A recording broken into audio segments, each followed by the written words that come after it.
একজন হাউসওয়াইফের দিন শুরু হয় সবার আগে, শেষ হয় সবার পরে। গৃহিণীদের না বলা গল্প এখনও গৃহিণীদের মাঝে লুকিয়ে আছে। আপনি কি জানেন গৃহিণীদের গল্প সম্পর্কে? যদি জানতে চান অবশ্যই সাথে থাকুন। আর আরবি মারদের সন্ধ্যার টাইমের দৃশ্য কতটা দেখতে অপূর্ব লাগছে অবশ্যই এনজয় করতে থাকুন।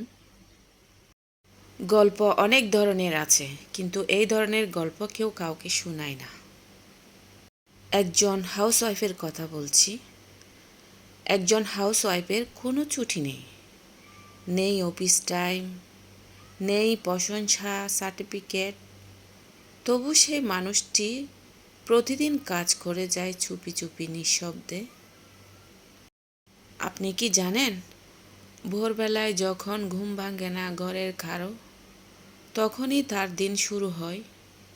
এক কাপ চা, একটা আয়রন করা জামা, শিশুর স্কুল টিফিন, স্বামীর ব্রেকফাস্ট, সব কিছুই যেন এক নীরব সৈনিকের কাজ।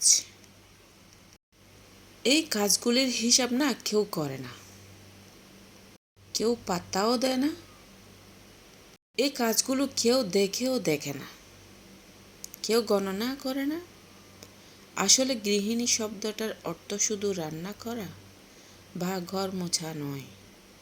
এটা মানে হচ্ছে পরিবারের প্রতিটা হাসি, শান্তি আর ভালোবাসার বীর পরে ঘরে তোলা। তাকে কেউ বাহ দেয় না, অথচ তার স্পর্শ ছাড়া সংসার অসম্পূর্ণ।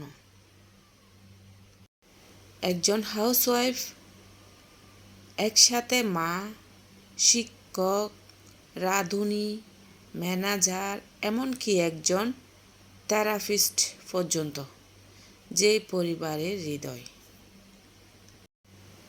তবে একটা প্রশ্ন থেকে যায়, এই এত বড় অবদান, এত পরিশ্রম, আমরা কি তাকে প্রতিদিন ধন্যবাদ বলি, তাকে সম্মান করি?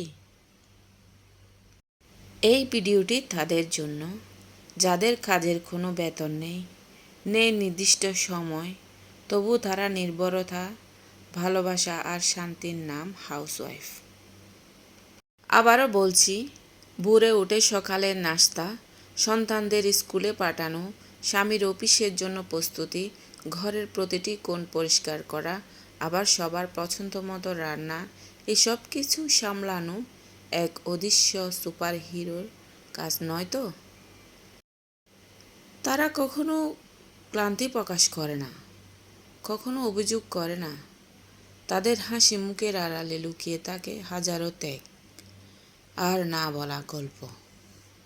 আজ SM ট্যুর ব্লগসের পক্ষ থেকে আমরা তুলে ধরেছি হাউসওয়াইফের জীবনের বাস্তবতা।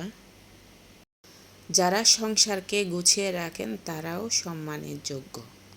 এই ভিডিওর মাধ্যমে অবশ্যই হাউসওয়াইফদের জন্য শ্রদ্ধা ভালোবাসা রইল আমার পক্ষ থেকে।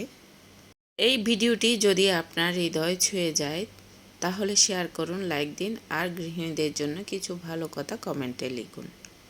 শুভ সন্ধ্যা, ধন্যবাদ সবাইকে।